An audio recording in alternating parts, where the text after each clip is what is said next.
Sanctity is not just a virtue. It is an attainment of such spiritual heights that the abundance of God's grace which fills the saint overflows on all who associate with him. Great is the saint's state of bliss in which they dwell contemplating the glory of God.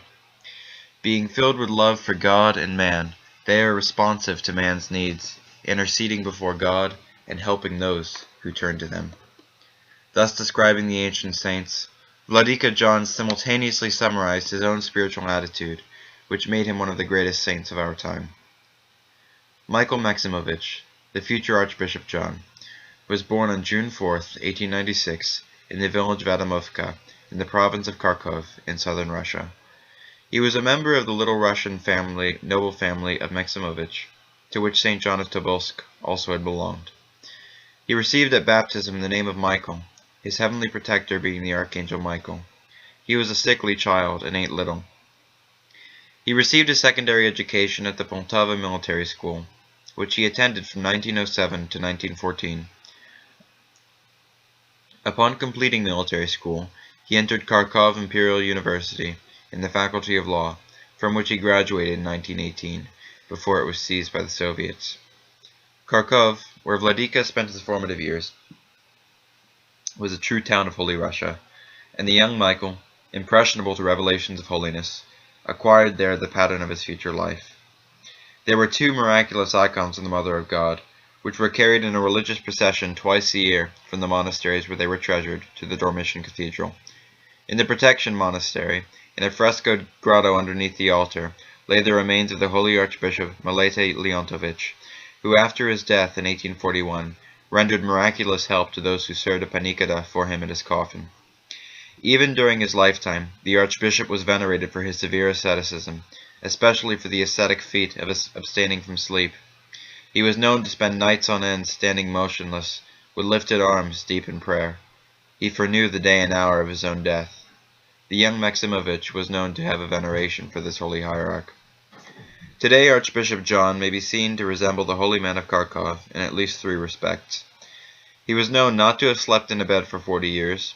He knew beforehand of his death, and before his glorification in 1994, his relics rested under cathedral in a special grave chapel where panikadas were sung almost daily and the psalter read over his coffin by those asking for his help. This is a unique case of the transplanting, as if it were, of a part of Holy Russia to contemporary America. While at Kharkov University, Misha Maximovitch spent more time reading the lives of the saints than attending classes. Nonetheless, he was an excellent student. Evidently, his emulation of saints was apparent even at that age, since Archbishop Anthony of Kharkov, one of the great church figures of that time, later Metropolitan Anthony Krapovitsky, the first chief hierarch and founder of the Russian Church abroad, took special pains to become acquainted with him, and then kept the youth close to him and guided his spiritual formation. In 1921, during the civil war in Russia, the future archbishop, together with his parents, his brothers, and his sister, was evacuated to Belgrade, where he and his brothers entered the University of Belgrade. One brother graduated in the technical faculty and became an engineer. The other graduated in law and served in the Yugoslav police. Michael himself graduated in 1925 in the faculty of theology. While he was a student, he worked for his living by selling newspapers. In 1924, Michael was ordained reader in the Russian Church in Belgrade by Metropolitan Anthony, who continued to exert great influence over him. And Michael in his turn showed the utmost respect and devotion to his superior. In 1926, Metropolitan Anthony tonsured him a monk and ordained him hierodeacon in the Milkov Monastery, giving him the name John, after the future archbishop's own distant relative, St. John Maximovitch of Tobolsk. On November 21st of the same year, Father John was ordained hieromonk. The city of Bitol was in the diocese of Okrira. At that time, the ruling bishop of this diocese was Nicholas Velimirovich, a noted preacher, poet, writer, and inspirer of the popular religious movement. He, as much as Metropolitan Anthony, valued and loved the young hieromonk John, and he himself exerted a beneficial influence upon him. More than once he was heard to say, "If you wish to see a living saint, go to Bitol, to Father John." For indeed it began to become evident that this was an entirely extraordinary man. His own students were first to discover what was perhaps Father John's greatest feat of asceticism. They noticed at first that he stayed up long after everyone else had gone to bed. He would go through the dormitories at night and pick up blankets that had fallen down and cover the unsuspecting sleepers, making the sign of the cross over them. Finally, it was discovered that he scarcely slept at all, and never in a bed, allowing himself only an hour or two each night of uncomfortable rest in a sitting position, or bent over on the floor praying before icons. Years afterward, he himself admitted that since taking the monastic vows, he had not slept lying in a bed. Such an ascetic practice is a very rare one, and yet it is not unknown to Orthodox tradition. Archbishop Averki of the Jordanville Holy Trinity Monastery, then a young hieromonk in Carpatho, Russia, witnessed the deep impression Hieromonk John made upon the seminary students. When they returned home on vacations, they would speak of their extraordinary instructor who prayed constantly, served the Divine Liturgy, or at least received Holy Communion every day, fasted strictly, never slept lying down, and with true fatherly love inspired them with the high ideals of Christianity and of Holy Russia. In 1934, it was decided to raise Hieromonk John to the rank of bishop, although nothing was farther from his mind. A lady who knew him relates how she met him at this time on a streetcar in Belgrade. He told her that he was in town by mistake, having been sent in for the place of some other Hieromonk John, who was to be consecrated bishop. When she saw him the next day, he informed her that the situation was worse than he had thought. It was him they wished to make bishop. When he protested that this was out of the question, since he had a speech defect and could not enunciate clearly, he was only told that the prophet Moses had the same difficulty. The consecration occurred on May 28, 1934. Vladika was the last bishop of the very many to be consecrated by Metropolitan Anthony, and the extraordinarily high esteem in which that venerable hierarch held the new bishop is indicated in a letter which he sent to Archbishop Dmitry in the Far East. Himself declining an invitation to retire to China, he wrote, "Dear friend, I am very old and unable to travel, but in place of myself, as my soul, as my heart, I am sending you Bishop John. This little frail man, looking almost like a child, is in actuality a miracle of ascetic firmness and strictness in our time of almost total spiritual enfeeblement." Vladika was assigned to the Diocese of Shanghai, China. Vladika arrived in Shanghai in late November, on the feast of the entrance of the Mother of God into the temple, and found a large cathedral uncompleted and a jurisdictional conflict to resolve. The first thing he did was to restore church unity. He established contact with Serbs, Greeks, and Ukrainians. He paid special attention to religious education and made it a rule to be present at the oral examinations of the catechism classes in all the Orthodox schools in Shanghai. He at once became a protector of various charitable and philanthropic societies and actively participated in their work, especially after seeing the needy circumstances in which the majority of his flock, refugees from the Soviet Union, were placed. He never went visiting for tea to the rich, but he was to be seen wherever there was a need, regardless of times and weather. He organized a home for orphans and the children of needy parents, entrusting it to the heavenly protection of a saint he highly venerated, Saint Tikhon of Zadonsk, who loved children. Vladika himself gathered sick and starving children off the streets and dark alleys of Shanghai's slums. Beginning with 8 children, the orphanage later housed up to 100 children at one time, and some 1,500 in all. When the communists came, Vladika evacuated the whole orphanage, first to an island in the Philippines, and then to America. It soon became apparent to his flock that Vladika was a great ascetic. The core of his asceticism was prayer and fasting. He ate once a day at 11 p.m. During the first and last weeks of Lent, he did not eat at all, and for the rest of this and the Christmas fast he ate only bread from the altar. His nights he usually spent in prayer, and when he finally became exhausted, he would put his head on the floor and steal a few hours of sleep near dawn. When the time would come to serve matins, someone would knock on the door, to no avail. They would open the door and find Vladika huddled on the floor in the icon corner, overcome by sleep. At a tap on the shoulder he would jump up, and in a few minutes he would be in church for services, cold water streaming down his beard, but quite awake. Vladika officiated in the cathedral every morning and evening, even when sick. He celebrated the Divine Liturgy daily, as he was to do for the rest of his life, and if for some reason he could not serve, he would still receive Holy Communion. No matter where he was, he would not miss a service. Once, according to a witness, Vladika's leg was terribly swollen, and the concilium of doctors, fearing gangrene, prescribed immediate hospitalization, which Vladika categorically refused. Then the Russian doctors informed the parish council that they released themselves of any responsibility for the health and even the life of the patient. The members of the parish council, after long pleas for mercy and threats of taking him by force, compelled Vladika to agree, and he was sent to the Russian hospital in the morning of the day before the feast of the exaltation of the Holy Cross. By 6 o'clock, however, Vladika came limping to the cathedral on foot and served. In a day all the swelling was gone. Vladika's constant attention to self-mortification had its root in the fear of God, which he possessed in the tradition of the ancient Church and of Holy Russia. The following incident, told by Scopicio and confirmed by many from Shanghai, well illustrates his daring, unshakable faith in Christ. A woman was bitten by a mad dog. The injections against rabies she either refused to take or took carelessly, and then she came down with this terrible disease. Bishop John found out about it and came to the dying woman. He gave her Holy Communion, but just then she began having one of the fits of this disease. She began to foam at the mouth, and at the same time spit out the holy gifts, which she had just received. The Holy Sacrament cannot be thrown out. So Vladika picked up and put in his mouth the holy gifts vomited by the sick woman. Those who were with him exclaimed, "Vladika, what are you doing? Rabies is terribly contagious." But Vladika peacefully answered, "Nothing will happen. These are the holy gifts."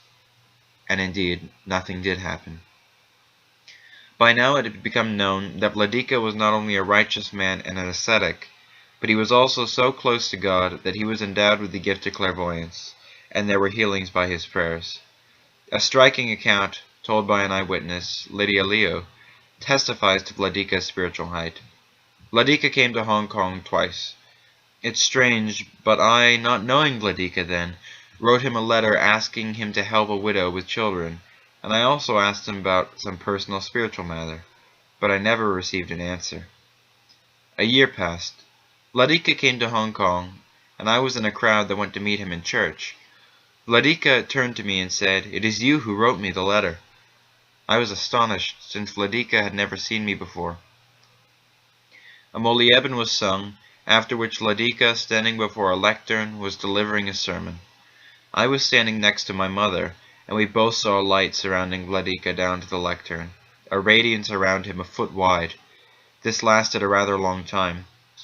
When the sermon was over, I, struck by such an unusual phenomenon, told what we had seen to our friend, who replied to us, "Yes, many faithful saw it."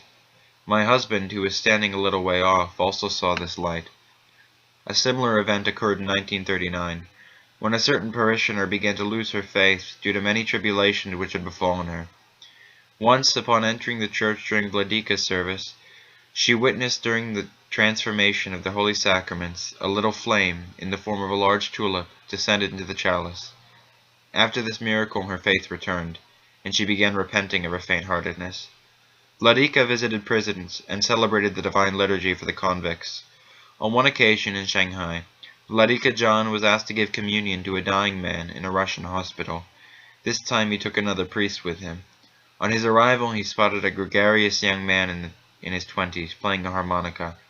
This lad was to be discharged the next day. Vladika John called to him and said, "I want to give you communion right now." The young man immediately confessed his sins and received communion. The astonished priest asked Vladika why he did not go to the one dying, but tarried instead with an obviously healthy young man. Vladika answered, "He will die tonight, and the other, who is seriously ill, will live many years." It happened just as he foretold.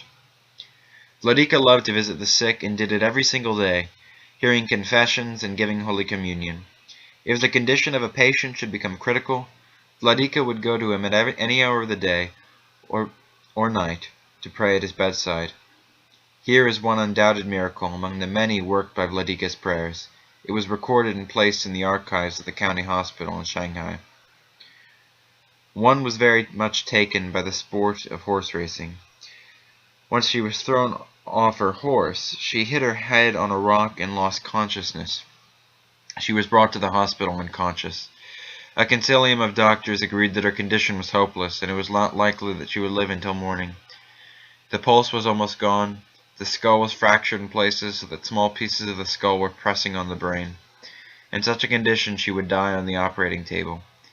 Even if her heart would tolerate surgery and the result were successful, she would still remain deaf, dumb, and blind. Her sister, after hearing all this, rushed to Bishop John in despair and begged him to save her sister. Vladika agreed. He came to the hospital and asked everyone to leave the room, and prayed there for about 2 hours. Then he called the chief doctor and asked him to examine her again. How surprised the doctor was to discover that her pulse was normal. He agreed to perform the operation immediately, but only in the presence of Bishop John. The operation was successful, and the doctors were amazed when after the operation the patient regained consciousness and asked to drink. Soon she was released from the hospital and lived for many years a normal life. Vladika visited the prison also, and celebrated the Divine Liturgy for the convicts on a primitive little table. But the most difficult task for a pastor is to visit the mentally ill and the possessed, and Vladika sharply distinguished between the two. Outside Shanghai there was a mental hospital, and Vladika alone had the spiritual power to visit these terribly sick people. He gave them Holy Communion, and they, surprisingly, received it peacefully and listened to him. They always looked forward to his visit and met him with joy. Vladika possessed great courage. During the Japanese occupation, the Japanese authorities tried in every way possible to bend the Russian colony to their will. Pressure was directed through the heads of the Russian Emigrant Committee. 2 presidents of this committee strove to maintain its independence, and as a result both were killed. Confusion and terror seized the Russian colony, and at that moment Vladika John, in spite of warnings from the Russians who were collaborating with the Japanese, declared himself the temporary head of the Russian colony. During the Japanese occupation, it was extremely dangerous to walk on the streets at night, and most people took care to be home by dark. Vladika, however, paying no heed to the danger, continued to visit the sick and needy at any hour of the night, and he was never touched. In Shanghai, a voice teacher named Dan taught Vladika the proper method of breathing and pronunciation of words, helping him to better his diction. At the end of each lesson, Vladika paid her $20. In 1945, during the war, she was gravely wounded and happened to be in a French hospital. On a very stormy night, feeling that she might die, Anna Petrovna began asking the nurses to call Vladika John, who was in France, so that he would give her communion. The nurses refused since the hospital was locked up during the night due to wartime conditions. Anna Petrovna was beside herself and kept calling upon Vladika. Suddenly, around 11 o'clock in the evening, Vladika appeared in the ward. Unable to believe her eyes, Anna Petrovna asked Vladika whether this was a dream, or did he really come to her. Vladika smiled, prayed, and administered communion to her. Following this, she calmed down and slept. The next morning she felt cured. No one believed Anna Petrovna that Vladika visited her that night, since the hospital was tightly secured. However, her ward neighbor substantiated the fact that she also saw Vladika. The greatest surprise was that under Anna Petrovna's pillow was found a $20 bill. Thus Vladika left a material evidence of his visit. A former Shanghai altar boy of Vladika's, and presently Archpriest George Laren, relates, "Notwithstanding Vladika's strictness, all the altar boys loved him very much. To me, Vladika was an ideal whom I wished to emulate in every way. Thus during Lent I stopped sleeping in bed and lay on the floor. I stopped eating the usual meals with the family, but partook of bread and water in solitude. My parents became worried and took me to Vladika. Hearing them out, the prelate asked the guard to go to the store and bring a sausage. To my tearful outcries that I did not wish to break Lent, the wise prelate admonished me to eat the sausage, and to remember always that obedience to parents is more important than personal accomplishments. How then shall I go on, Vladika? I asked, wishing nevertheless to especially apply myself. Go to church, as you always did, and at home do what your mother and father ask. I remember how grieved I was that Vladika did not assign to me some special deeds." With the coming of the Communists, the Russians in China were forced once again to flee, most of them through the Philippine Islands. In 1949, Approximately 5,000 refugees from the Chinese mainland were living in an international refugee organization camp on the island of Tubabio in the Philippines. This island is located in the path of the seasonal typhoons which sweep through that part of the Pacific. During the 27-month period of the camp's occupancy, the island was threatened only once by a typhoon, and it changed course and bypassed the island. When the fear of typhoons was mentioned by one Russian to the Filipinos, they replied that there was no reason to worry, because your holy man blesses your camp from 4 directions every night. They referred to Vladika John, for no typhoon struck the island while he was there. After the camp had been almost totally evacuated and the people were settled elsewhere, mainly in the United States and Australia, it was struck by a terrible typhoon that totally destroyed the camp. Vladika himself went to Washington, D.C. to get his people to America. Legislation was changed, and almost the whole camp came to the New World, thanks again to Vladika. The exodus of his flock from China accomplished, Archbishop John was given in 1951 a new field for his pastoral endeavor. He was sent by the Synod of Bishops to the Archdiocese of Western Europe, with his first see in Paris, and later in Brussels. He was now one of the leading hierarchs of the Russian Church, and his attendance was frequently required at the sessions of the Synod in New York City. In Western Europe, Vladika took a deep interest not only in the Russians in the diaspora, for whom he exerted himself tirelessly in labors similar to those for which he had been known in Shanghai, but also in the local inhabitants. He received under his jurisdiction local Dutch and French Orthodox churches, protecting them and encouraging their Orthodox development. He celebrated the Divine Liturgy in Dutch and French, as before he had served it in Greek and Chinese, and as later he was to serve in English. Vladika's interest in and devotion to the Church's saints, of whom his knowledge was already seemingly limitless, was extended now to Western European saints, dating from before the schism of the Latin Church, many of whom, venerated only locally, were not included in any Orthodox calendar of saints. He collected their lives and images of them, and later submitted a long list of them to the Synod. From this period of Vladika's presence in Western Europe, Mrs. E.G. Chertova reminisces, "On several occasions, I visited Vladika when he lived in the Cadet Corps building near Paris. He had a small cell on the top floor. In the cell were a table, an armchair, and several chairs, and in the corner, icons and a lectern with books. There was no bed in the cell, since Vladika did not lie down to sleep, but prayed by leaning on a tall stick with a crossbar on top. Sometimes he prayed on his knees, most likely when he prostrated himself. He would then fall asleep for a little while in that position on the floor. That is how he exhausted himself. Sometimes during our conversation it seemed to me that he dozed, but when I stopped he would immediately say, 'Continue, I hear you.' Since for a long time our church did not have a permanent priest, once a priest from another parish came to us to celebrate Vespers. The whole service lasted only 45 minutes. Usually it takes 2.5 hours. We were horrified. So many parts of Vespers were skipped that we decided to tell Vladika about this. We hope that he will influence the priests to follow the established order of Orthodox services. But Vladika, smiling pleasantly, said to us, 'How difficult it is to please you people. I celebrate too long, and he too short.' With such kindness and meekness, he taught us not to judge." Vladika's reputation for holiness, too, spread among the non-Orthodox as well as the Orthodox population. In one of the Catholic churches of Paris, a priest strove to inspire his young people with these words, "You demand proof. You say that there are neither miracles nor saints. Why should I give you theoretical proof, when today there walks in the streets of Paris a saint, St. John the Barefoot?" Many people testify to the miracles worked by the prayers of Archbishop John in Western Europe. One person recounts, "Many were aware that it was not necessary to ask Vladika to visit someone. The Lord himself inspired him where and to whom to go.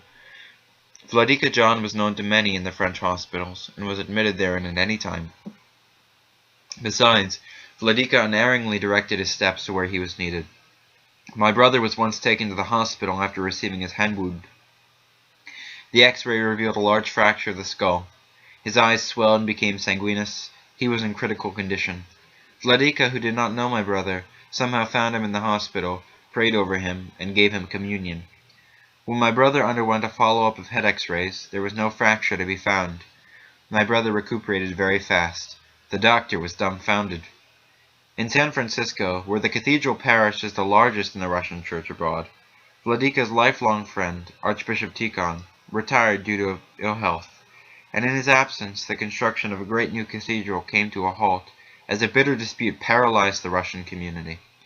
In response to the urgent request of thousands of Russians in San Francisco who had known him in Shanghai, Archbishop John was sent by the Synod in 1962 as the only hierarch likely to restore peace in the divided community. He arrived at his last assignment as bishop 28 years to the day after his first arrival in Shanghai, on the feast of the entrance of the Mother of God into the temple, November 21st, 1962. Under Vladika's guidance, a measure of peace was restored. The paralysis of the community was ended, and the cathedral finished. Yet even in the role of peacemaker, Vladika was attacked, and accusations and slanders were heaped upon his head. He was forced to appear in public court, in flagrant violation of church canons, to answer to preposterous charges of concealing financial dishonesty with the parish council. All involved were completely exonerated, but this filled Vladika's last years with bitterness of slander and persecution, to which he unfailingly replied without complaint, without judging anyone, with undisturbed peacefulness. Vladika remained true to the end to his path of faithful service to the Church. To those who knew him in his last years, perhaps two aspects of his character stood out. First was his strictness regarding the Church and the law of God. At the end of October, the Roman Catholic Church celebrates the Feast of All Saints.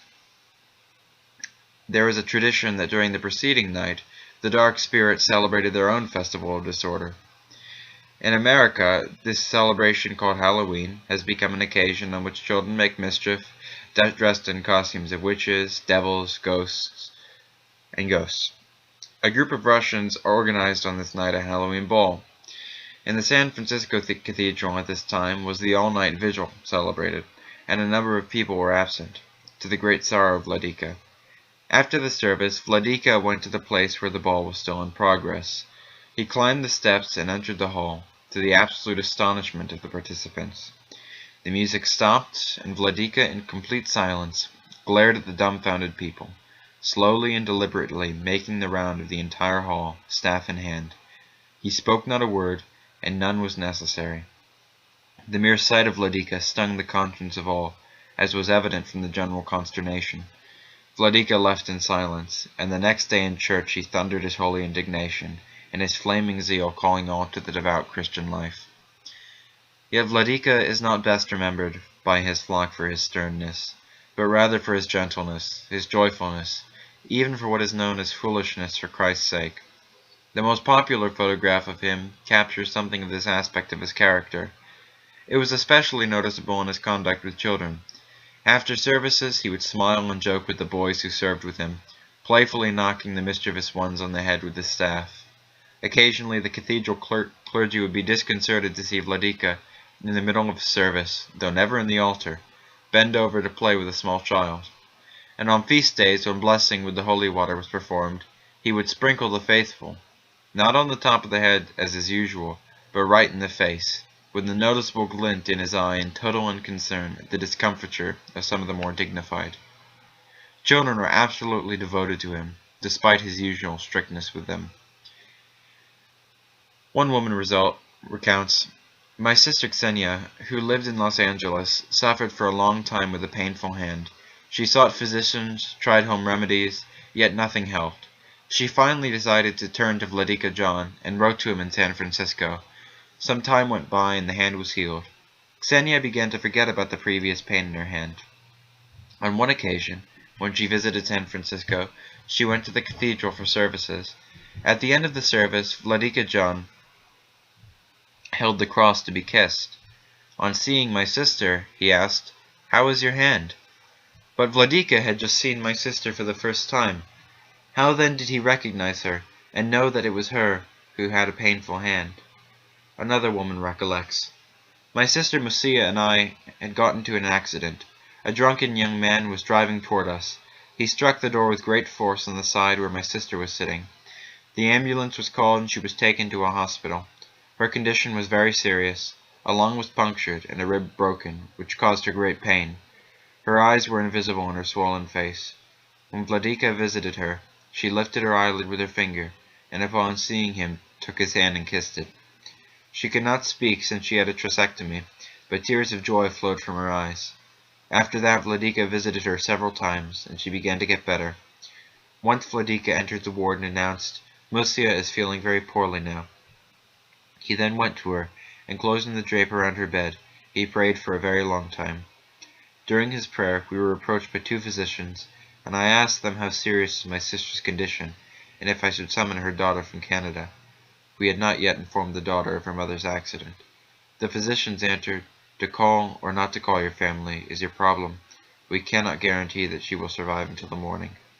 Thank God that she not only survived the night, but was completely cured and returned to Canada. My family and I believe that Musia was saved by the prayers of Vladika John.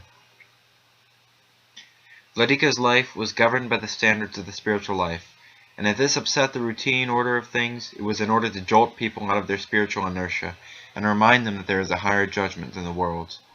A remarkable incident from Vladika's years in San Francisco illustrates several aspects of his holiness: his spiritual boldness based on absolute faith, his ability to see the future and to overcome by his spiritual sight the bounds of space, and the power of his prayer, which is beyond all doubt worked miracles. This incident is related by the woman who witnessed it, Mrs. L. Liu. The exact words of Vladika were confirmed by the Mr. T who is mentioned. In San Francisco, my husband was involved in an automobile accident and was seriously injured. He and his balance suffered terribly. At this time Vladika had many troubles. Knowing the power of Vladika's prayers, I thought, if I ask Vladika to come to my husband, he will recover. But I was afraid to do this because Vladika was so busy then. 2 days passed, and suddenly Vladika came to us, accompanied by Mr. B.T., who had driven him. Vladika stayed with us about 5 minutes, but I believed that my husband would recover. The state of his health was at its most serious point then, but after Vladika's visit there was a sharp crisis, and then he began to recover, living 4 more years after this. He was quite aged. Afterward I met Mr. T at a church meeting, and he told me that he had been driving Vladika to the airport. Suddenly Vladika had said to him, "Let's go now to the Lius." He objected that they would be late for the plane, and that they could not turn around at that moment. Then Vladika had said, "Can you take the life of a man upon yourself?" He could do nothing but drive Vladika to us. Vladika, as it turned out, was not late for the plane. Among those who knew and loved Vladika, the first response to the news of his sudden death was, "It cannot be." And this was more than a reaction to the suddenness of the event. For among those who were close to him, there had unaccountably developed the notion that this pillar of the church, this holy man who was always accessible to his flock, would never cease to be. There would never be a time when one would not be able to turn to him for advice and consolation. In one sense, in a spiritual sense, this has since turned out to be true. But it is also one of the realities of this world that every man who lives must die. Vladika was prepared for this reality. To the manager of the orphanage where he lived, who had spoken in the spring of 1966 of a diocesan meeting to be held 3 years later, he indicated, "I will not be here then." In May 1966, a woman who had known Vladika for 12 years, and whose testimony, according to Metropolitan Philaret, is worthy of complete confidence, was amazed to hear him say, "I will die soon, at the end of June, not in San Francisco, but in Seattle." Again on the evening before his departure for Seattle, 4 days before his death, Vladika astonished a man for whom he had just served a Molieban with the words, "You will not kiss my hand again." And on the day of his death, at the conclusion of the divine liturgy which he celebrated, he spent 3 hours in the altar praying, emerging not long before his death, which occurred on July 2nd, 1966. He died in his room in the parish building next to the church. He was heard to fall, and having been placed in a chair by those who ran to help him, breathed his last peacefully and with little evident pain, in the presence of the miracle-working Kursk icon of the sign. Before the canonization of Archbishop John, his relics reposed in a chapel in the basement of the San Francisco Cathedral. After the canonization in July of 1994, the relics of Archbishop John were moved to the floor of the cathedral. Soon after his repose, a new chapter began in the story of this holy man. Just as Saint Seraphim of Sarov told his spiritual children to regard him as living after his death, and to come to his grave and tell him what was in their hearts. So our Vladika has also proved to be hearing those who revere his memory. Soon after his death, a one-time student of his, Father Amovsky P., saw one night a dream or vision. Vladika, clad in Easter vestments, full of light and shining, was sensing the cathedral. He joyfully uttered to him just one word while blessing him: happy. Later, before the end of the 40-day period, Father Constantine, long Vladika's deacon and now a priest, who had lately been angry at Vladika and begun to doubt his righteousness, saw Vladika in a dream, all in light, with rays of light shining around his head so brightly that it was impossible to look at them. Thus were Father Constantine's doubts of Vladika's holiness dispelled.